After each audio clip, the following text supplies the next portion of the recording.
Hi, friends, and welcome back to Living the North Jersey Lifestyle. I'm your host, Betti Russo, local real estate expert, staging strategist, and community connector. Whether you're planning a move, if you love talking about homes, or you just want to feel more plugged in into the life here in North Jersey, you are in the right place. Today's episode is packed with real value, especially if you've ever wondered what really makes a home stand out when it's time to sell and what makes North Jersey such a magnet for buyers in the first place. And stick around because in our final segment, I sit down with Julie from Table to Table, an incredible local nonprofit doing powerful work to fight hunger and food waste in our community. Let's jump in. Let's talk home staging. Here is something I tell every homeowner I work with in North Jersey. Buyers decide how they feel about your home in the first 7 to 10 seconds. That's it. It's that quick. And I know it might sound over the top, but it's absolutely true. If your home doesn't make a strong first impression, they're already moving on before they even see the kitchen. If you're a New Jersey home seller, whether you're listing soon or just starting to plan, this episode is for you. I'm sharing real home staging tips I use with my clients in Bergen County to help their homes stand out, to help them show well and sell faster for more money. These are not major renovations. They're practical, impactful staging moves that make a huge, big difference. So let's start with a mindset shift. Here's the first mindset shift. It's not about you anymore. Once you decide to sell, your home becomes a product. I know, this might sound harsh, but when you think about it, it makes so much sense. Now's the time to prepare your home for showings with a broader audience in mind. That bold paint color, the gallery wall, it might be you, but when you list your home for sale, it's not about you. Staging your house for sale means stepping back so buyers can step in and imagine themselves there. All right, so let's move on to mindset shift number 2. Declutter with purpose. One of the easiest and most effective things you can do is declutter. Focus on key areas first, like the kitchen, living room, and bedrooms. Clear off surfaces. Remove extra furniture. Less is more. Let the light in and the layout shine. I once worked with a wonderful couple who were really excited about selling, but they were overwhelmed by the idea of staging. It sounds like such a big deal, but it's really not. We started small. We rearranged some furniture, we cleared the entryway, and added soft lighting. The transformation was real. One of them actually said how they didn't realize how much stuff they were holding on to and that it felt so good to be gone with it. That is what home staging does. It creates emotional space for someone else's story to begin. Mindset shift number 3. First impressions happen fast. Your home's first impression happens at the door, before buyers even walk through. Check the lighting, remove the clutter, and create a clear, inviting view into the next room. Buyers shouldn't have to maneuver around your belongings. They should be a clear path for them to walk from room to room as they tour your home. If you're selling in North Jersey, especially Bergen County or anywhere nearby, those first few moments are everything. What buyers notice first can make or break a deal. Okay, so here's another mindset shift for you. It's still your house, but you're sharing it differently. You've lived, celebrated, and made so many great memories here, but now you're making space for what's next. Staging your home isn't about erasing your story. It's about presenting it in a way that welcomes someone else in. Now I have a bonus for you, your quick start home staging guide. You can grab my free guide with 3 easy steps I give my clients before we list, plus 1 bonus tip that's easy to do with just your phone. Coming up next, our market news segment, where we'll discuss who's moving to North Jersey and why. Let's take a look at the big picture. According to the latest data, North Jersey suburbs continue to attract buyers from across the tri-state area, especially those relocating from New York City. Yep, that's still happening. In fact, recent reports show that moving to Bergen County remains one of the most popular choices for buyers leaving the city. And it's not just New York City. We're also seeing consistent movement within the state, people trading up, downsizing, or relocating for lifestyle reasons.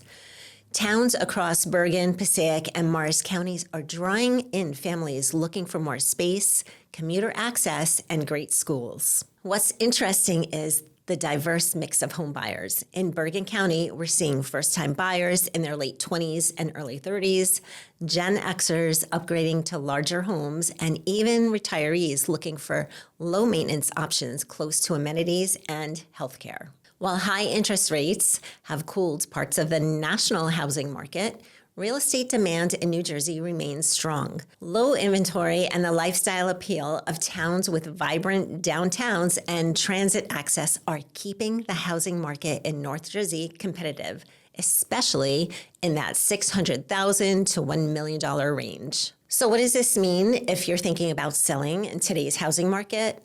It means the buyer pool is still active. It's very active, especially in towns that meet today's lifestyle needs. People are moving to North Jersey for a reason, and your home might be exactly what they're looking for. So yes, the market is busy. People are moving to North Jersey for good schools, great neighborhoods, and that perfect mix of town and country. But here's the thing. What keeps people here goes beyond real estate. It's the sense of connection, the spirit of giving back, the organizations that quietly make life better for those around us. One of those incredible organizations is Table to Table. They're rescuing fresh, healthy food and getting it to the people in our own communities who need it most. Let's face it, even though we're experiencing a thriving real estate market here in North Jersey, not everyone is as fortunate. A while back, Julie shared something that really stuck with me. We're not just feeding people, we're preserving dignity with every meal. That's the kind of quiet strength that defines our community. I had the chance to sit down with Julie to hear about the work that Table to Table is doing, the families they're helping, and how every one of us can be part of the solution. It's stories like these that remind me real estate may be what I do, but community is what it's all about. Okay, Julie, you've been with Table to Table for such a long time. Yes. So take me back to the beginning, how it all started. Yeah. What was that like? Absolutely. So Table to Table is actually 26 years old this year. I know, I age well, I think. Yes. But so I've been with Table to Table since the very beginning. We, to see the changes that have happened over the last 26 years have been overwhelming. But we started as a small group of volunteers and wanted to do something for the local community, especially looking into Passaic County, looking at Patterson, how it boards Bergen.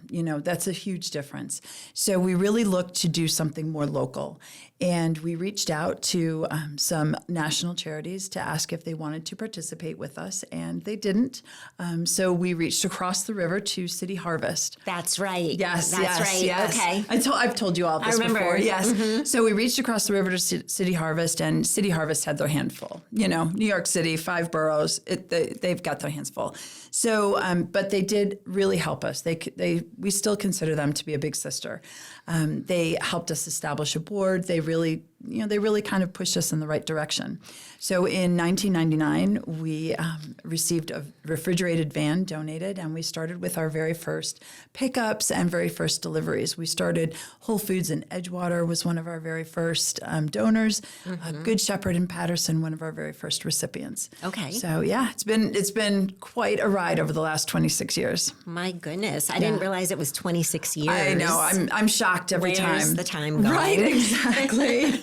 For sure. Julie, for people that don't know much about Table to Table or about Table to Table at all, what are some of the ways that you are fighting, food waste and, helping helping keep people fed that need it. Yeah, absolutely. So since day one, we were established as a food rescue organization or food rescue charity. So we have got 2 programs currently running. The first is with our trucks. We have 6 refrigerated trucks. From the change of the first refrigerated van that 26 years ago, we have 6 refrigerated trucks, and they are out Monday through Friday picking up and delivering directly to Partners Feeding the Hungry. What they're picking up is the food that you might see in the grocery store that might be milk that expires today or meat that expires today, and you as a consumer aren't going to buy it. Exactly. Yeah, so you're going to reach to the back of the dairy. Exactly. Please. Everyone does it. I do it. Yeah, I do too. I do too, and I laugh at myself when I do it because I always tell, I'm always like, is anybody watching me? Exactly. As you're grabbing the poor grocers, they're probably like, as they see us coming. But it's the truth. And so the items that are about to expire would have gotten wasted, would have been thrown away. So in this case, we are going in, we're picking it up, and we're delivering it directly to food pantries, soup kitchens, places that are feeding the hungry. And so that food is being eaten tonight and tomorrow morning. So that food it's an immediate, it's an immediate distribution. It never has time to go bad. Never has time to go bad. Then, so that's the trucks. And then we also have a newer side to us. In April of 2021, we launched something called Table to Table iRescue. It's an app that you can download onto your phone. And it allows the people that download it, they are our volunteers, and it allows them to become our drivers. So now they're going out to the smaller donors like Panera or Paris Baguette, and they're picking up, same thing, the food that would be wasted. It's the the bread that they didn't sell the night before, or the bagels, or, Paris Baguette, those beautiful sandwiches and salads. I know. You know what? I ordered DoorDash from them last night. They are the best. I didn't know that they were one of your donors. I'm so excited. Yes. That's even better. One of our volunteers actually reached out to me recently and said, I just started picking up from Paris Baguette. She's like, that is going to be a very expensive rescue. She's like, I go in and I buy everything and then I pick up the rescue. And it's true. It's dangerous. But what's even more amazing is we actually pick up from their corporate office, which is in Moonachie. Okay. That's where all of their student chefs are. That's where all of their franchisees go to learn the business. And so we pick up these amazing boxes of cakes, pastries, sandwiches, amazing, beautiful, and we deliver it to a senior home in East Rutherford. Oh my gosh. And they are just so thrilled to get it. It really is cool. Yeah, for sure. Awesome. Yeah. So I have to wonder, for food stores and for other, food organizations that don't participate with Table to Table, what do they do with all their food? I think they should all be going to you. I agree. All of them. Everyone, get on it right now. I agree.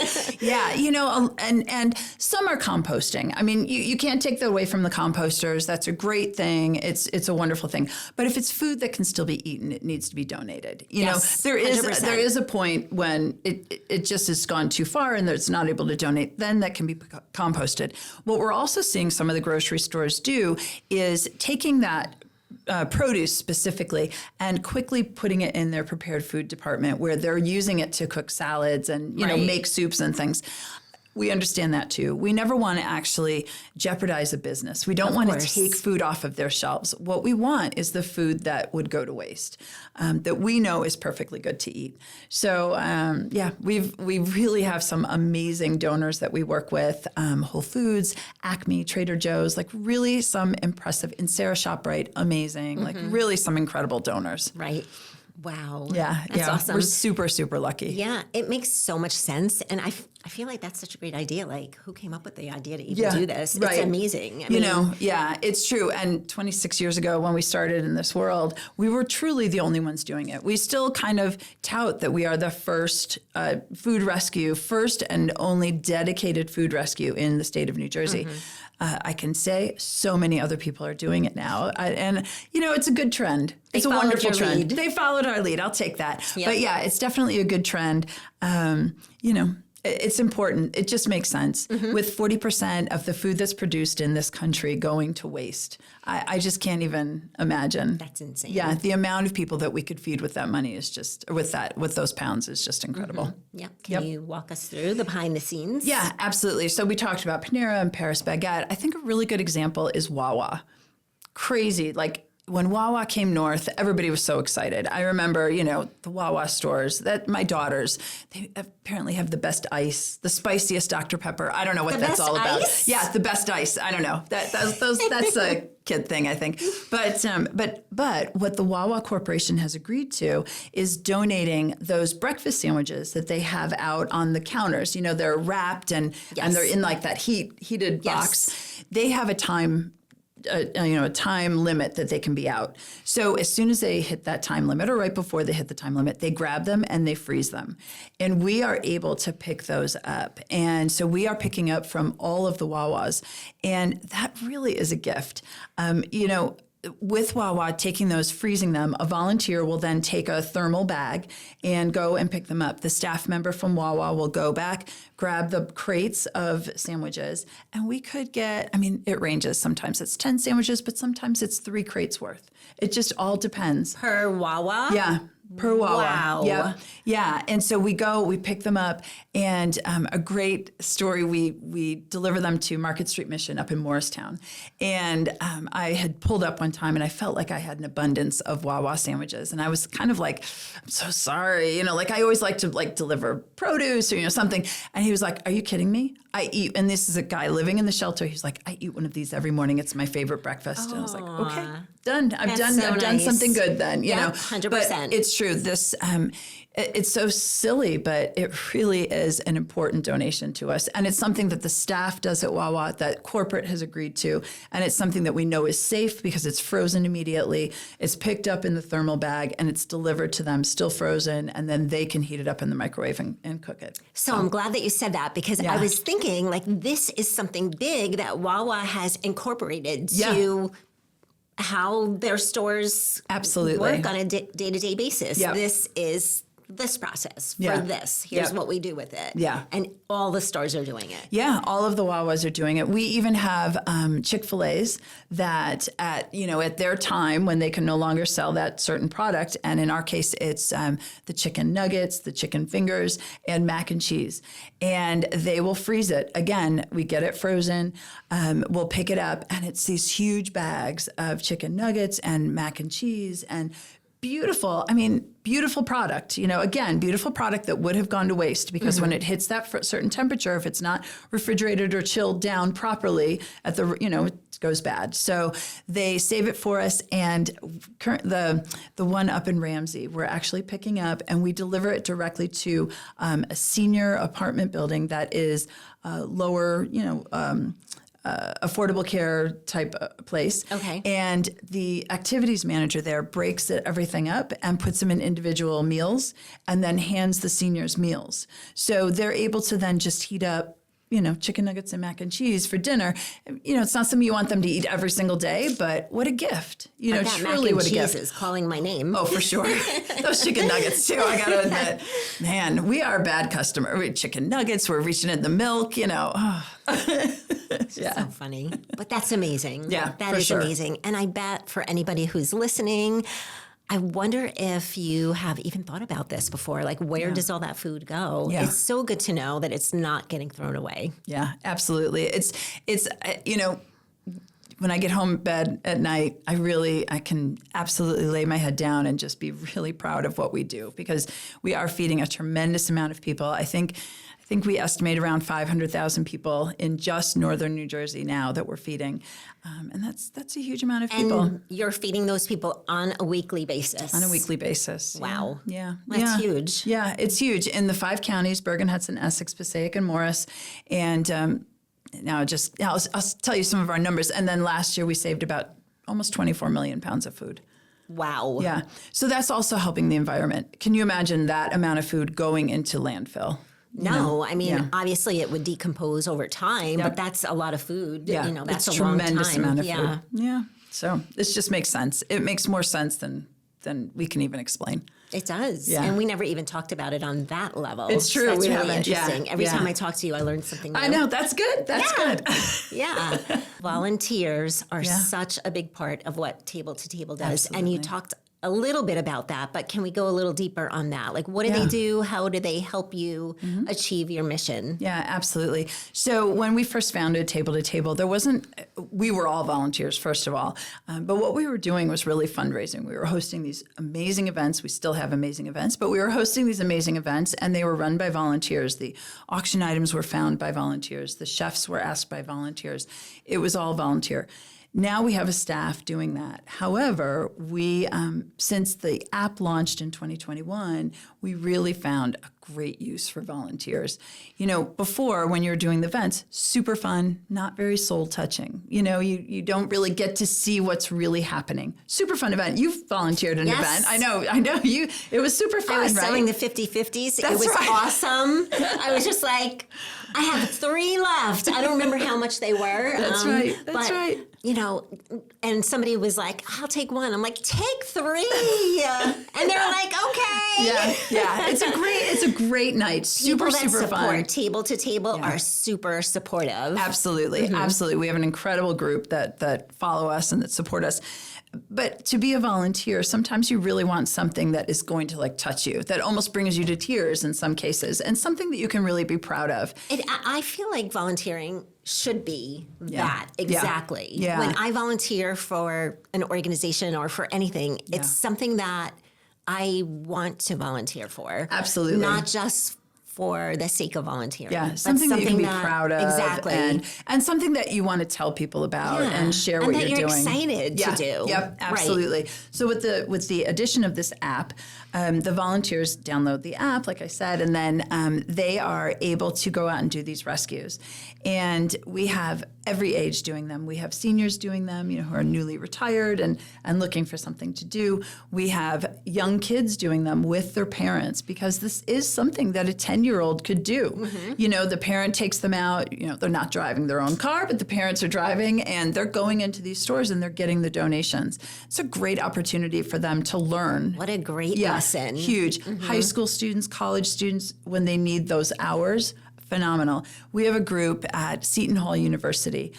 It's a sorority group. It's Alpha Gamma Delta, and they are amazing. They not only go and pick up from some of our donors. So like on Fridays, they go to Newark Academy, which is down in Livingston, and they pick up the donation, and then they bring it to a group home or a shelter in Newark, and they pick everything up and they donate and they deliver it. So they are seeing the generosity of the school, of the chef. They're seeing the kids pack the food, because at Newark Academy, all the 6th graders pack up the food for us. Yeah, amazing young people they are. So they see these kids packing it up. They are then loading their car and they're bringing it down to a shelter in Newark, where they're now seeing the people who are actually going to eat the food. Oh, wow. So they're that connection between the food and the people, and that's a huge deal. Yes. But Alpha Gamma Delta has not only done that, they've actually rallied around us, and they have participated in events. They do a peanut butter and jelly day where they make peanut butter and jelly sandwiches, and then they deliver them out. They have volunteered in other ways. They've really been quite a support to us. I like to think that we're, like an honorary Alpha Gamma Delta. I don't know if they feel the same, but I just think it's so cool. Sure they do. I'm sure they do. Yeah, I just think it's so cool. We've truly been adopted by that sorority, and I think that's really amazing. Yes. And I love that they're of that age. That young group. So hopefully this is something that they carry into their 20s, their 30s, their 40s. Absolutely. Yeah, absolutely. Yeah, it's so important. Are you still doing the Bag of Lunch program? We are. It's called Bag of Lunch, Help a Bunch. We are. That's right. Gosh, you used to do that years ago, right? Oh my gosh, Betty, that was a long time ago. It was. Oh my gosh. So we have Bag of Lunch, Help a Bunch, and it is. We don't have an official day anymore. I know years ago we used to do it on one specific day. Yes. But what we do is we suggest to companies and schools to choose a day where their employees or their students will bring in money that they would have spent on lunch. and they donate that money instead of purchasing lunch that day. Now, certainly we don't want anyone to go hungry while they're doing this. I'm starving. I know, I'm sorry. But I don't want anyone to go hungry. But it's a great way of just understanding, because a $5 donation to us is 50 meals, because everything that we're doing is 10 cents per meal. And that is not at a cost to the recipients or to the donors. We pick up for free, we deliver for free, and all of that is just the 10 cents per meal is actually the cost of like putting gas in our trucks and paying our rent and, paying for the rent of the warehouse. So all of that money really gets used very well. We are frugal. We're mighty. We do everything we can to spend the money properly. And so all the food that is donated is what's actually going into those lunches. Yeah, absolutely. Right? Yep. Oh my yep. gosh. Yeah. That's amazing. Crazy, That's right? crazy. Yeah. Those numbers are crazy. Yes. Yeah. I remember years ago driving through like a Taco Bell or something, and the sign said, whatever charity they were supporting, it was like 3 meals for $1. And I said, no. We are much better than that. We're 10 meals for $1, but it's true. I mean, but this is how we're managed, and it is pretty brilliant. It just makes sense. Picking up and delivering for free, it's what we do. Are there any stories in particular that stand out to you? I mean, I know over all the years that you've been doing this, there's tons of stories, but anything recently that really stands out? Yeah, working with so many different groups that we work with, they all seem to, I don't know how to say, but I always joke that I'm the most blessed person in this state, for sure. But it's because of what I'm able to do. And then while I'm doing it, the reverends and the priests and everyone come out and bless you. But today I was so blessed maybe 10 times. Yeah, I joke about that all the time. But I think probably some of the best stories would be from our recipient agencies, watching the lines, watching the people standing in line. We always, we try to talk to as many recipients as we can, and we really want to understand what they're receiving is what they want to receive. We had a mother who was standing in line for forever waiting for food, and when she finally received it, it was exactly like something that she had had from her country, something that she hadn't had in a while, and she was so thankful, and you can see the tears forming. You can see, because I truly believe that food is memory, and food is love, and food is life. So besides keeping you healthy with this good food, it's also bringing back so many different memories, so many different thoughts of maybe sitting around a holiday table with Easter or with Christmas or whatever. Those holidays and those times, you think about those those events, and it always surrounds around food. I mean, I know I've been on the phone for the last week talking about what's coming up, like what are we making? Who's making what?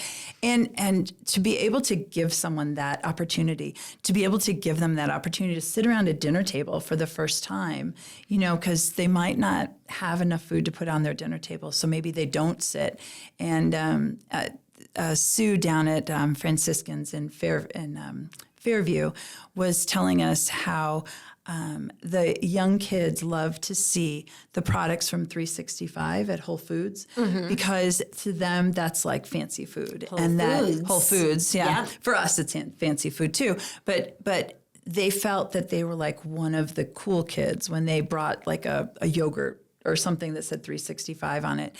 But she also raved about how we are bringing people back to the dinner table. And I just thought that is like the coolest possible idea that there is. That is very cool. Yeah. Yeah. And who would have thought? You don't. Totally. Sometimes, I mean, it makes so much sense, but you don't really think about things. Yeah. And then you hear that and you're like, that's right. It is. There's a pizza place up in Mahwah. It's a Mahwah Pizza and Pasta. And every Friday at around 2 or 3 o'clock, he donates 5 full pizzas to us. He cooks them specifically for us. Our volunteers using the app go, they pick it up, and they bring it to one of the group homes. And when he first started doing that, I just absolutely fell in love with the idea, because when my kids were little, Friday night was pizza night. Yes. You know, that was it. Like it was the end. And I knew it was the end of the week for us. We were so excited. I didn't want to cook. I just wanted to order pizza and just relax with the kids. And that was so important to me. And now we're able to give that to someone else because of a donor like Mawa Pizza. Right. And how many people that are eating that pizza say, pizza night was always Friday night in our house. Yes. So it's that memory trigger, and it's so cool. It's just, again, I can sleep well. You know, Yes. I put my head down and I know we've done something really great. Oh my gosh. So, Julie, how can other people help you do those really great things? Yeah, absolutely. How can they volunteer? What different types of things can they help you with? And how do they find out all about absolutely. about it? So our website is great, www.tabletotable.org. Great website. It's updated continuously. You will see our recipients, you'll see our donors, you'll see our staff, you'll see our board members, you'll see all of the back of the house type of stuff that you need. But you'll also see events. We've got an incredible event coming up called Behind the Seams, SEAMS. Okay. Yes, it's at Bodegra down in Hawthorne. And tented, incredible fashion show. There's going to be performances. Yes. So cool. I want to come to that. Yeah, absolutely. I want to bring my mom. It is, oh my gosh, she would love it. It is on Wednesday, May 14th. Yep. Incredible. Just, it's so incredible. We're so excited about it. So we have that coming up. We have the golf outing in June. We have our gala, I think in October this year. So there's always events coming up. There's other little events that smaller restaurants will hold for us. So keep an eye on our events page because there's always something. Of course, financial donations. I would be, in trouble if I didn't mention that. We are a not-for-profit. Of course. We do not go after federal funding. And so funding is so important to us. And any type of funding is so important to us. And then finally, download the app. It's so simple. You can find it on the App Store. It's Table to Table I Rescue. And you'll see our purple and green logo on it with like the purple background. Yes, like I know, like the purple background. And the app just is cool. You know, it will list all of the local rescues. You can claim it. You can claim one. You can claim a whole bunch of them. You can claim them if, a month from now, you can look and see what's available. It's so simple to use. It takes an hour of your time, and it just... So it's like cool. Self-service. You just go on the app. Totally. You don't have to call anybody Nope. and get on a schedule. You just Nope. go on the app and you just click. Claim it. Yeah, you just claim the rescue. It will tell you the date. It will tell you the window of time. So like if you're available on Saturday between 10 and 12, look at the app and see if are there any rescues on Saturday between 10 and 12. If there is, you claim it. It will tell you also where you're going to be delivering it to, so you can figure out the miles. It will tell you, a little map pops up and it'll show you where you're going. So you know exactly. So there's no questions, there's no surprises. And we do have a dispatcher on available by phone, and the phone, you click a little information button and the dispatcher's phone number is there. In case you need any help. In case you need reason. any help. Right. Yeah, you can text, you can call. It's super easy. And in many cases, it's less than an hour. Awesome. Yeah. Awesome, Thank you. Julie. Thank you. Yeah, my pleasure. Thank you so much. It was great to see you. Always. Always a pleasure. Yes. Thank you so much for tuning in to this episode of Living the North Jersey Lifestyle. If you're preparing to sell, if you're thinking ahead, or if you just love hearing about what's shaping our local communities, I hope today's episode gave you some extra insight, maybe even a little inspiration. Be sure to check the show notes for links to my quick start staging guide and to learn more about Table to Table and how you can support their mission. Until next time.